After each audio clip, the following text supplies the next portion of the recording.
Amis, ici c'est Emmanuel et j'espère que vous allez bien et je vous souhaite la bienvenue sur ma chaîne. Avant de commencer, j'aimerais vous demander de liker, de laisser un commentaire et de vous abonner si vous trouvez le contenu intéressant et si vous sentez que vous allez apprendre quelque chose de nouveau. Encouragez-moi donc à atteindre la barre des 1000 abonnés pour cette année. Dans cette vidéo, nous allons parler de l'API Java Reflection et pour l'illustrer, nous allons développer un générateur de requêtes SQL. Donc restez jusqu'à la fin. Sans plus tarder, passons au générique.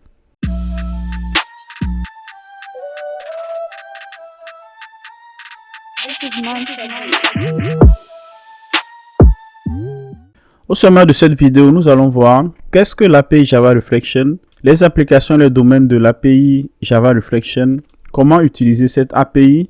Nous allons développer un exemple de générateur de requêtes SQL et enfin nous aurons une conclusion.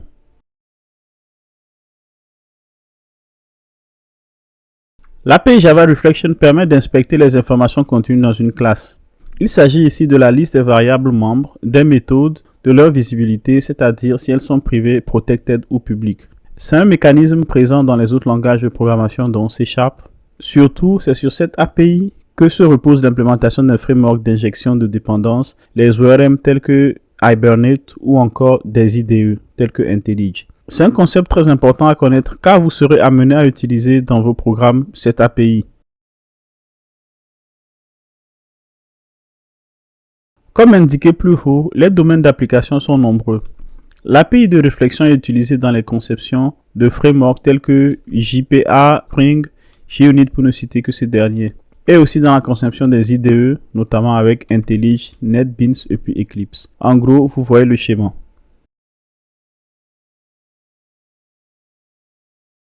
Voilà à peu près à quoi ressemble une classe Java vue de l'intérieur. Vous avez des méthodes qui vous permettent de faire appel aux informations internes ou externes de vos classes. Ici par exemple, on a accès au champ via la méthode field ou encore on a accès au constructeur via constructor.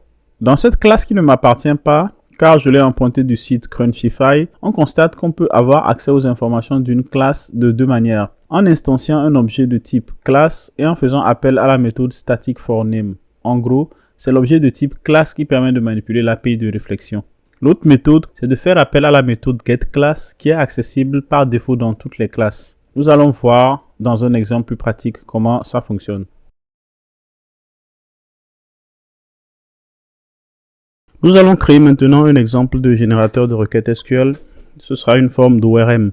Nous allons définir des entités. À partir de ces entités, nous allons maintenant générer des requêtes crudes associées à ça. Mais dans un premier temps, nous allons utiliser un projet Vanilla Java fait à partir de Maven.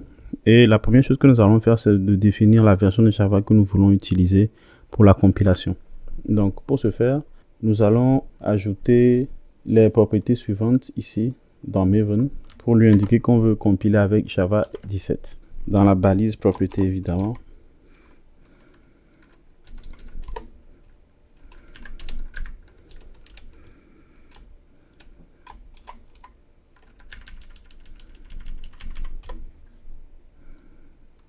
Qui va ressembler à ça. Et puis ce que nous allons faire, nous allons juste renommer ici les différents packages. Donc le groupe ID que nous allons utiliser, ce sera comme Java Tinker. Et puis l'artefact ID que nous allons utiliser, ce sera SQL Generator. Donc nous allons créer ici un package que nous allons appeler com.java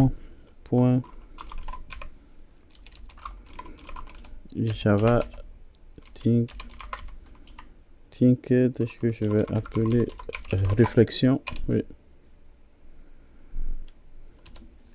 Donc au sein de réflexion, nous allons ajouter le package ici que je vais appeler modèle. Donc ici nous allons expérimenter également ce qui est l'héritage. Donc ce que je vais faire dans un premier temps, nous allons ajouter un sous-package qu'on va appeler générique qui va nous permettre de créer un objet ou un projet de type personne qui sera un objet qu'on va utiliser notamment pour le projet client dont il va hériter notamment. Donc dans générique ici, je vais créer un projet de type personne.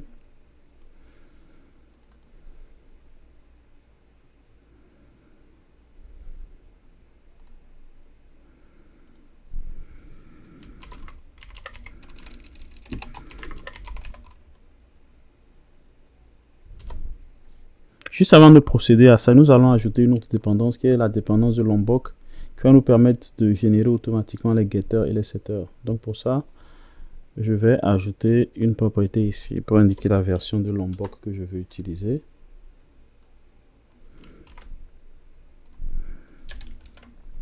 Et ensuite, je vais ajouter la dépendance ici pour Lombok.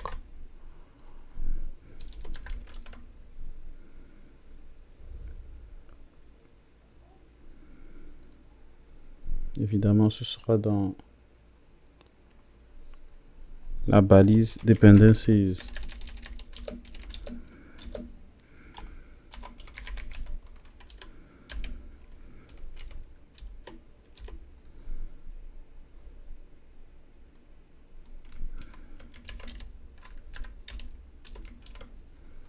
Ok, donc voilà notre dépendance qui est définie ici avec Lombok. Et puis ici, nous avons un générique que nous avons créé. Donc, ce sera évidemment une classe de type abstraite ici, dont vont hériter les autres projets. Donc, personne, nous allons d'abord ajouter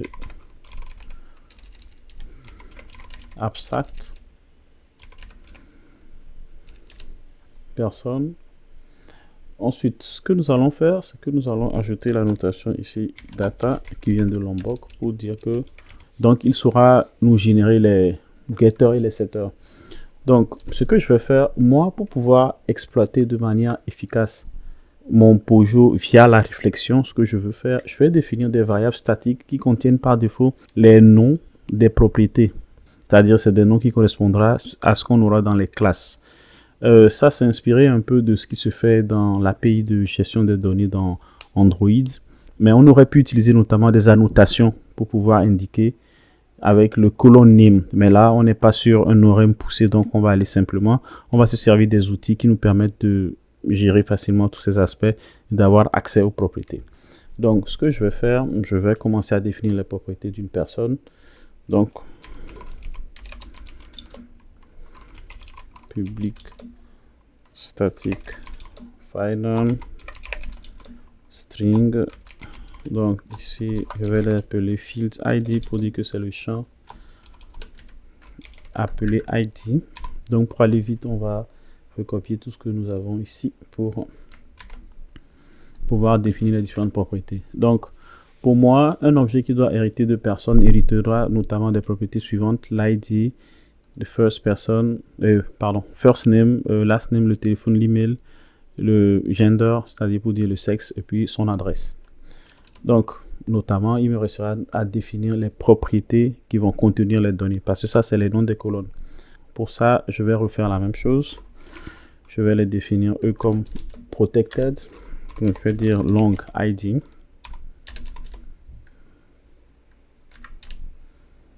J'aurai également à reprendre tout ce que j'ai défini en haut. Pour aller vite, ce sera de type string, ce sera first name. Ensuite, j'ai protected string last name. Protected string téléphone.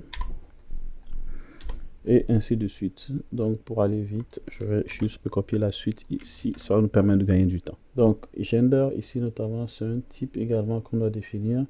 Gender qui est une enum. Donc je vais ajouter tout simplement une enum ici.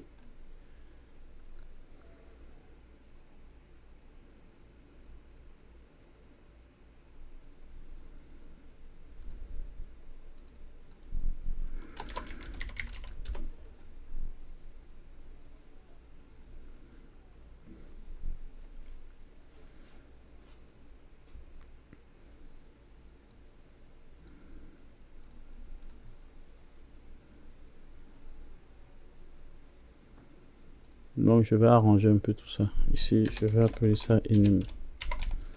Donc je vais l'envoyer dans un autre package ici, gender, ouais, pour dire que c'est une enum.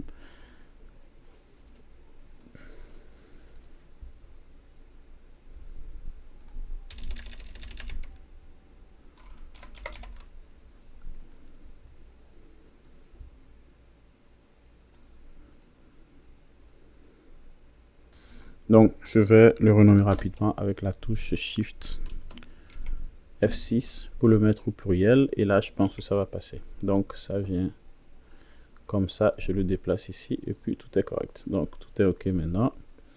J'ai enums notamment. Il m'envoie une erreur, mais je pense que c'est pas bien grave. On va le corriger tout à l'heure. Donc, enum ici, cet enum qui représente le genre va se faire de cette manière, tout simplement. J'aurai ici mail pour dire que c'est un homme ou une femme notamment. Et ensuite, nous allons définir un constructeur ici privé qui va ressembler à ceci. Private final string value qui représente la valeur de enum qu'on veut récupérer.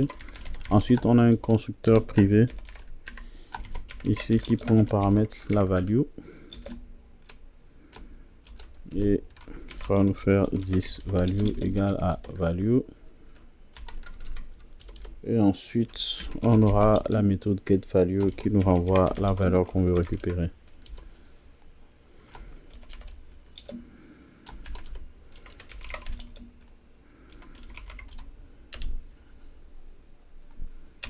Ok, c'est correct. Il m'a l'air d'avoir de l'allure. Bon, normalement, ici, ce que nous allons maintenant importer cette classe. Et puis, donc, par la suite, notre Pojo de type personne est prêt. Et nous allons créer maintenant des descendants. Donc, on va créer un package que je vais appeler client, par exemple. Et client aura un Pojo de type client qui à son tour va hériter de personne. Tout ça, c'est pour nous permettre d'expérimenter la possibilité d'utiliser également de l'héritage dans tout ce qui est réflexion. Donc, pour lui, je vais lui donner une propriété que je vais appeler table name. C'est lui qui va nous permettre de récupérer le nom de la table lorsqu'on veut construire notre requête. Donc, ce sera un static final string que je vais appeler table et le nom de la table sera pour moi client. Ok. Donc, à ce stade, nous avons tous les éléments dont on a besoin pour pouvoir faire notre implémentation. Nous allons maintenant implémenter notre générateur de requêtes. Pour ça, je vais créer un package que je vais appeler repository qui sera sur le même alignement que modèle et nous allons commencer notamment à créer nos différents éléments. Donc, je vais utiliser des classes de type générique notamment. Donc, qu'est-ce que je vais faire ici? Nous allons créer notre classe ici que je vais appeler simple CRUD builder qui sera notamment une classe générique parce que j'aurai plusieurs types de Pojo que je vais lui passer. Donc, la généricité me permettra d'implémenter tout ce qui est polymorphisme. Donc, la classe SimpleCRUD comportera les informations suivantes. On aura private final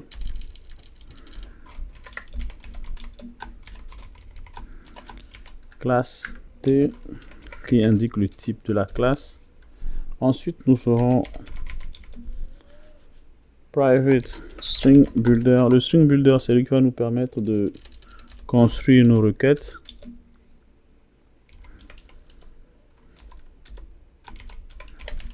String ici, le nom de la table et puis notamment tout ce qui est.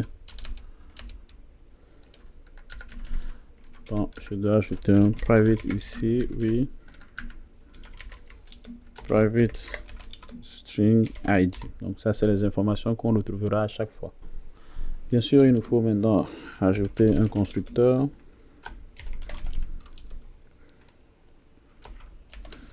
Qui va prendre en paramètre le type avec lequel on veut travailler.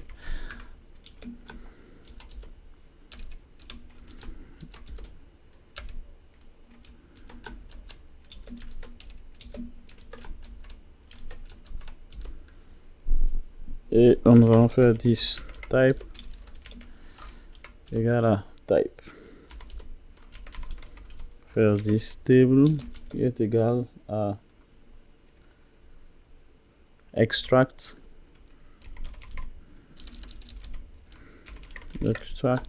table name. Ça, c'est une méthode très simple qu'on peut écrire très rapidement. Donc, c'est une méthode ici qui va nous permettre tout simplement de récupérer le nom de la table. Donc, si je viens ici et que je fais comme ça, je peux récupérer rapidement le nom de la table. Donc, l'extraction du nom de la table consistera tout simplement à faire de la réflexion, c'est-à-dire en fonction du type que nous avons, on sait qu'il aura forcément un champ appelé table name et nous allons dire si tu trouves un champ commençant par table, si vous vous souvenez, nous avions dit ici que le table name de client c'était ça. Donc on va lui dire dès que tu trouves un champ commençant par table, cela veut dire que c'est le nom de la table que tu veux chercher. Nous dans notre contexte. Donc rappelons-nous que c'est un ORM assez simple que nous sommes en train de vouloir faire. Donc à quoi va ressembler cette méthode? Ce sera, ça nous aidera notamment, ce qu'on doit faire par rapport à ça, c'est qu'on doit parcourir la liste des declared fields. Declared fields, c'est pour dire renvoie-moi la liste de tous les champs que j'ai déclarés dans ma classe. Ça fait partie des méthodes de réflexion qui nous permettent notamment de manipuler les propriétés que nous avons dans une classe. Donc, pour ça, je vais déclarer un arrêt. Nous allons utiliser des streams ici. Et je vais dire, OK, dans le type que tu vas envoyer, c'est-à-dire ici le type client, renvoie-moi tout ce qui c'est champ que je veux récupérer. Donc, je vais dire get declared field. Et ensuite, je vais dire, OK, filtre-moi ça.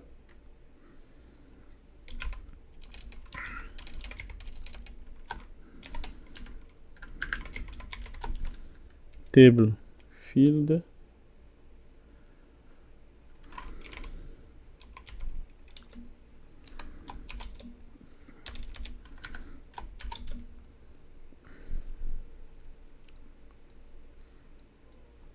C'est-à-dire donc là maintenant on a une instance du champ ici qui contient la propriété table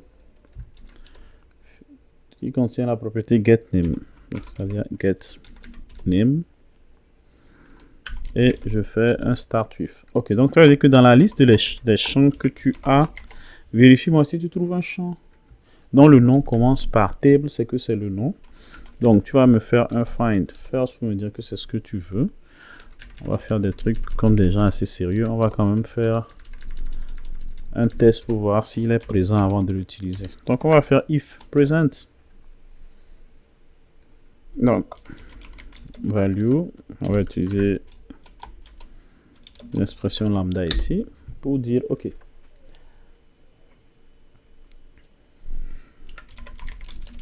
Table est égal, on va faire un petit parsing, string value get. N'oubliez pas que c'est la valeur dont on récupère le type qui est généralement de type atomique. À ce stade, nous avons l'objet value qui a la méthode get qui nous permet de récupérer l'information que nous recherchons. Donc, ce que tu vas faire, c'est dire get déclare constructeur and new instance.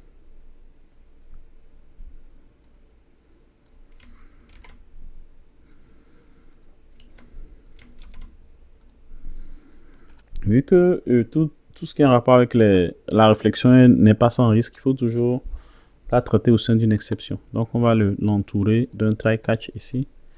Et puis rassembler tout ça dans le même catch. Ici, un à un. Je pense qu'on n'a même pas besoin du runtime normalement. Oui, je crois que no such exception également fera l'affaire. Et puis, je pense que c'est correct. Nous avons également à déclarer une exception de type custom ici. On va déclarer une exception de type custom.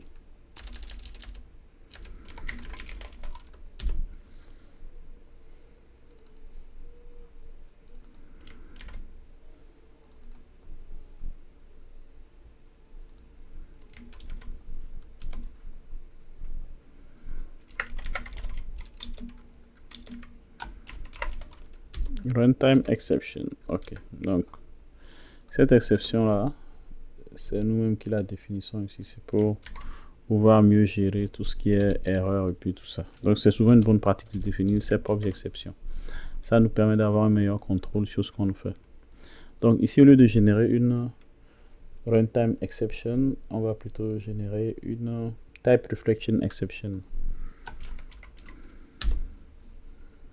avec le message que nous voulons. Bon, moi j'ai tendance toujours à renommer mes exceptions ici en utilisant exception et au lieu de E.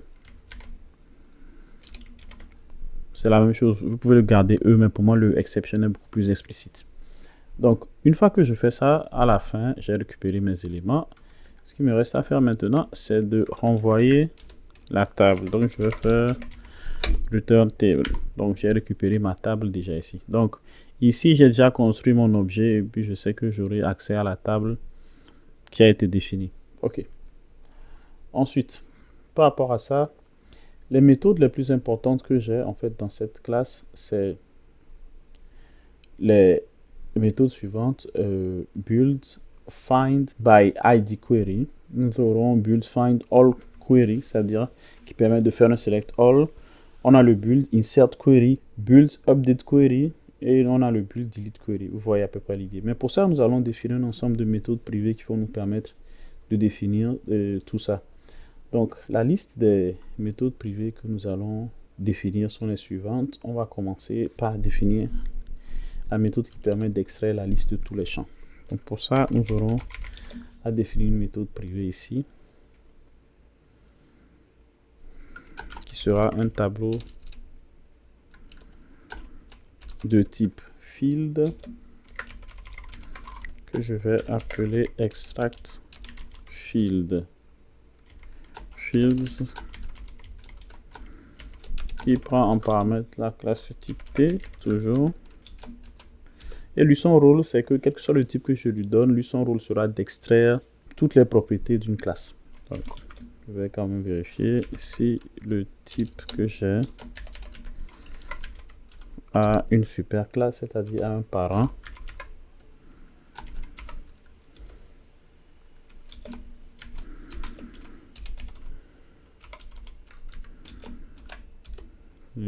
Si je veux bien faire les choses même, je pense que je peux utiliser la classe object pour dire object non nul.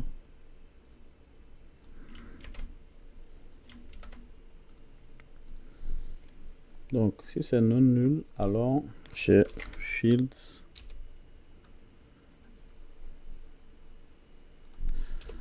je dois instancier un tableau ici qui va servir de résultat.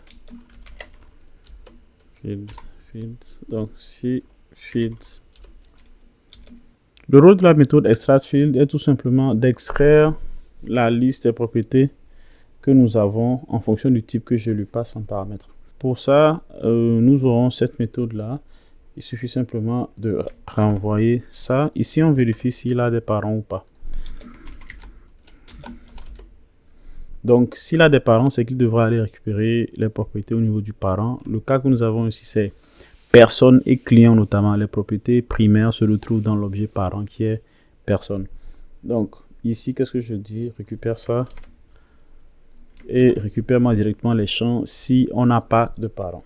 Donc, une fois que tout ça est fait, je fais un return fields et puis j'ai mon résultat ici. Donc, cette première méthode va nous être utile. Ensuite, nous aurons besoin d'une méthode qui va nous supprimer les points virgules à la fin. Donc, on va faire string remove last comma. Il y a plusieurs manières de faire ça. Bon, mais voilà moi la manière que moi j'ai trouvé pour le faire. On peut utiliser également des librairies externes pour le faire, mais bon, cette méthode, vu que je n'utilise pas de librairie externe comme Common de Apache, donc je pense que j'utilise plutôt du Vanilla Java pour le faire. Donc pour ça, ça ressemblera à une méthode comme ça. Donc là, on supprime le dernier élément, qui est le point virgule. Il nous reste deux méthodes privées à définir, celle du select extract all field pour le select et puis le extract all field pour le insert ou le update, ce qui ressemble à peu près à la même chose. Donc nous allons commencer par extract all fields for select. Donc, si je fais comme ça, je vais venir la définir lui ici. Private qui sera de type string, puisqu'il va nous renvoyer un résultat sous forme de string qui prend également en paramètre le type, c'est-à-dire la classe qu'on veut utiliser pour ça. Donc, lui, comment il va se comporter? Nous allons définir, nous allons instancier notre string builder. Ici, on va dire new.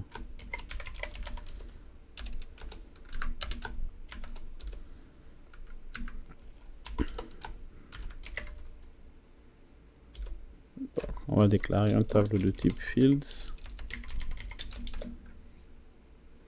Et nous allons extraire dans un premier temps la liste des champs ici. Donc, ces champs, on va l'utiliser pour construire la requête plus tard.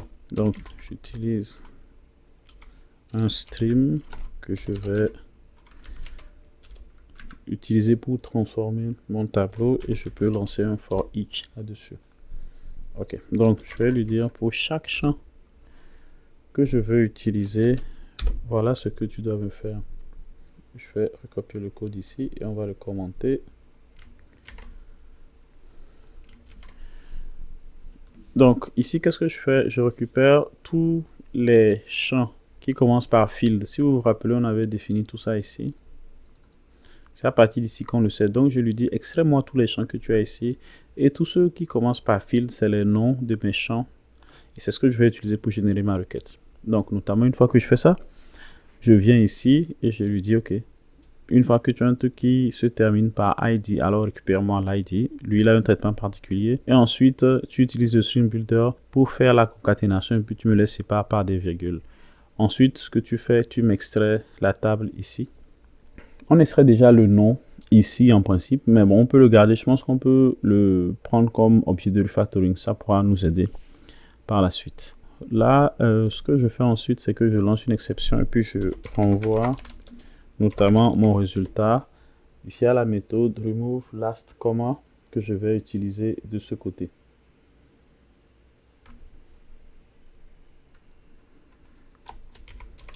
String builder point to string.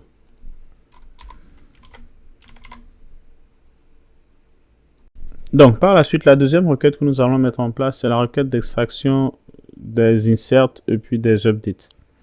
Donc pour ça, nous allons déclarer une méthode privée encore qui va envoyer une string qui est le résultat de notre extraction de requête que je vais appeler extract all fields for insert and update qui prend en paramètre le type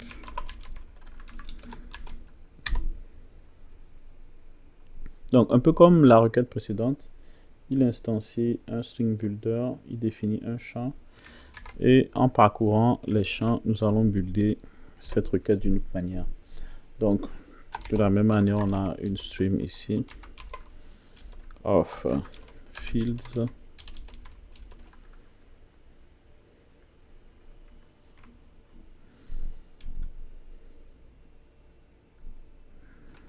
et avec ça, nous allons utiliser un for each. Pour dire pour chaque field, voilà ce que j'aimerais que tu appliques là-dessus. Et nous allons recopier ça ici pour aller vite. Comme ça. Donc, il fait à peu près la même chose, mais ici, il se charge de nous construire une requête de type insert ou build ou update. Vous savez à quoi ça ressemble. Notamment, on aura besoin de tout ce qui est égal ici et surtout des paramètres là pour pouvoir builder ces requêtes-là. Et notamment du point virgule et de la virgule pour séparer nos différents champs. Donc voilà à peu près à quoi ça ressemble ici. Les méthodes les plus importantes sont créées maintenant. Nous allons créer maintenant nos méthodes d'extraction. Donc les méthodes d'extraction, elles vont ressembler à ceci. Nous aurons à peu près 5 types de requêtes.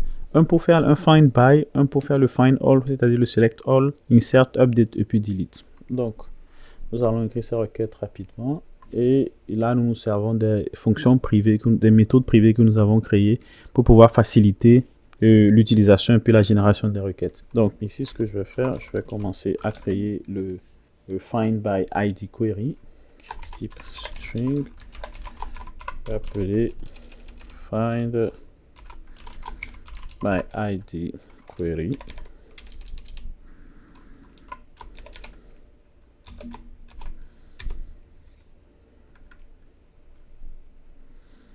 Là, on va utiliser un var ici pour dire on a all fields et je vais faire comme ça, je vais faire appel à extract all fields for select. Je passe en paramètre le type dont je veux extraire la requête et en retour on va quand même formater un peu le résultat. On va faire un string format select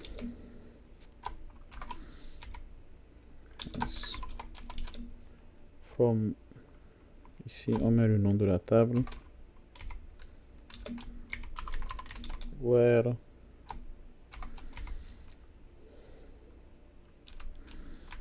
le point virgule ici. Donc ici le paramètre que nous avons c'est all fields, nous avons le nom de la table et puis nous avons l'id. Ok, par la même occasion nous allons, je vais la renommer, je vais plutôt dire build ici, oui, build find id. Donc vous remarquerez le schéma reste à peu près le même, hein. Je vais faire la même chose pour le find all.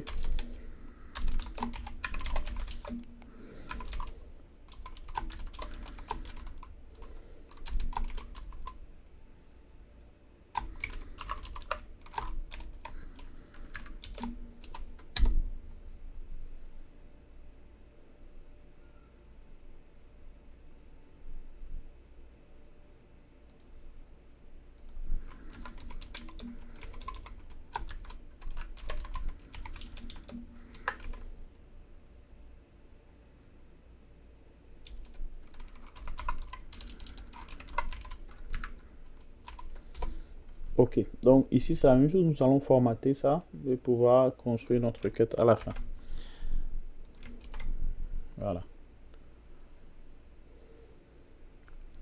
Et ce sera pareil pour le insert, le update puis le delete. Donc je vais recopier pour aller vite, on va gagner du temps. Le insert va ressembler à ça. Je récupère tous les champs dont on a besoin puis je le supprime. Je supprime le point virgule à la fin en utilisant le remove. Last comma et puis je le place ici. Donc je construis ma requête ici. Ce sera pareil pour le update ici.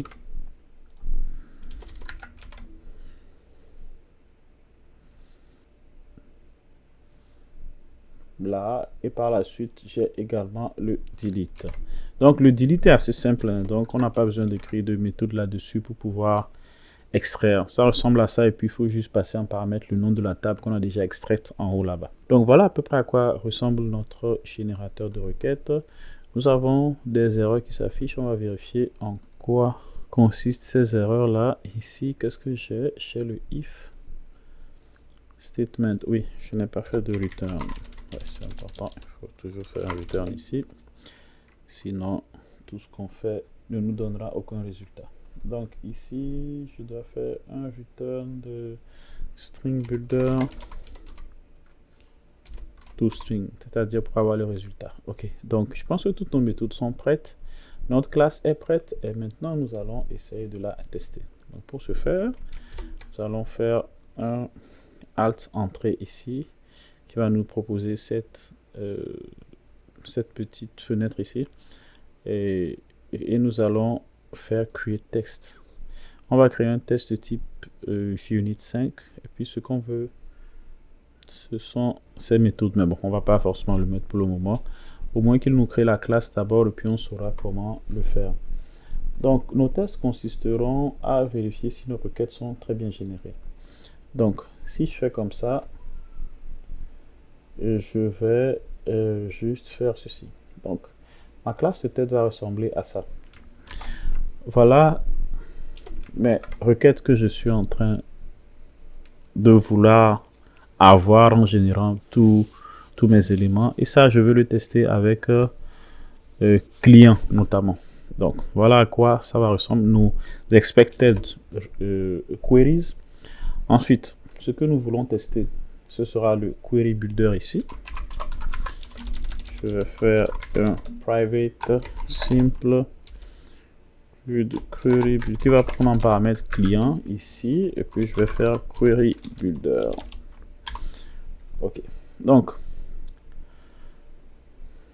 on va faire importer quand même des classes ici. Oui. Ah oui, ok. Ici, j'ai un petit souci. Il faut juste que j'ajoute la dépendance sur Geonit. Donc, ici, je vais ajouter ça dans mon fichier POM pour qu'il puisse me le prendre en compte dans les tests. Bon, dependency, je vais le mettre ici. Donc, il reste juste la propriété à ajouter qui correspond à la version 5.9.2.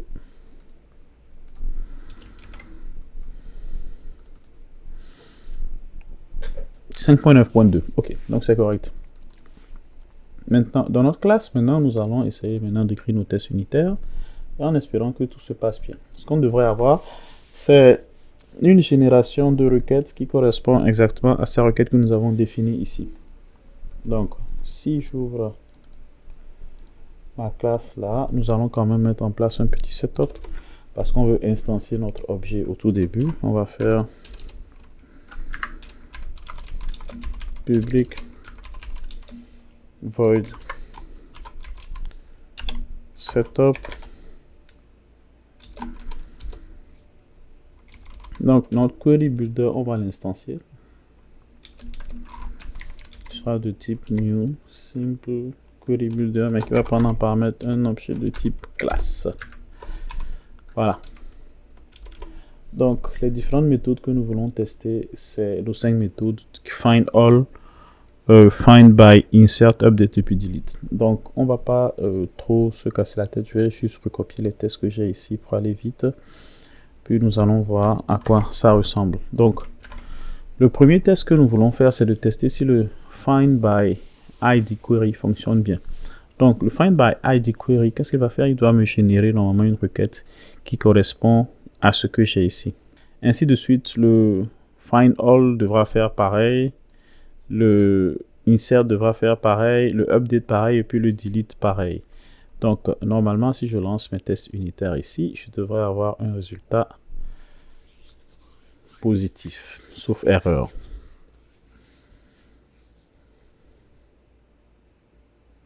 Bon, j'ai une erreur ici. Qu'est-ce qui se passe? Cannot invoke query builder. Ah oui, justement, c'est normal. C'est parce que je n'ai pas mis la notation before each. Before each, ah oui, c'est pour dire qu'avant chaque test, tu peux lancer cette méthode pour instancier cet objet. Donc, nous allons retenter une deuxième fois. Ok, c'est correct. Nous avons nos tests ici qui fonctionnent très bien parce qu'on a pu générer des requêtes qui correspondent à ça.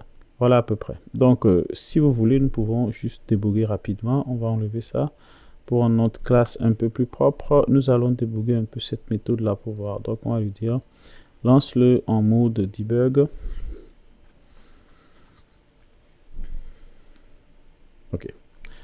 Donc, ce que moi je vais faire, je vais lui dire, rentre dans cette méthode là ici. On va quand même aller pas à pas pour voir comment ça se passe. Vous allez voir les résultats qu'on a en bas. Le all field, voilà le résultat que nous avons ici. Ensuite, quand je viens là, je peux juste lui dire de m'exécuter cette méthode là en cliquant ici, et puis vous faites evaluate expression. Quand vous cliquez sur evaluate, il va vous renvoyer le résultat, et vous voyez, voilà le résultat qui nous renvoie pour ça. Select ID, tout ça, from client where ID égale à ça, ce qui correspond à la requête que nous avons définie en haut dans le expected. Donc voilà en gros à quoi ressemble un générateur de requêtes en nous servant de l'API de réflexion. Donc pour résumer, vous constaterez que les méthodes les plus importantes ici, c'est généralement tout ce qui est extraction des champs que nous utilisons. et dans la méthode, dans la classe que nous avons. Donc ici, nous avons get declared constructor qui permet de récupérer le constructeur que nous avons déclaré.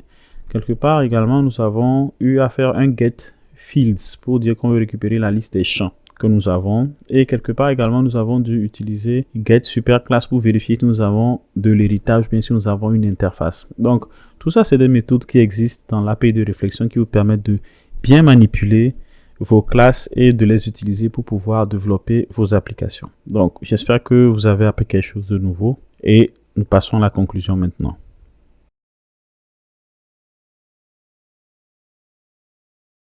En conclusion, la réflexion est un concept très important dans le monde de Java. Il permet d'injecter des comportements comme je l'expliquais un peu plus haut. Il est utilisé dans plusieurs domaines. Je vous conseille pour cela, si vous voulez approfondir le sujet, l'excellent cours de José Pomar qui est disponible sur Pluralsight que je laisserai en description. C'est une connaissance importante à avoir dans sa ceinture en tant que développeur car elle vous aidera à résoudre pas mal de problèmes. Avant de finir, j'aimerais vous demander, tout comme au début, de laisser un commentaire, de liker, de vous abonner si le contenu vous plaît.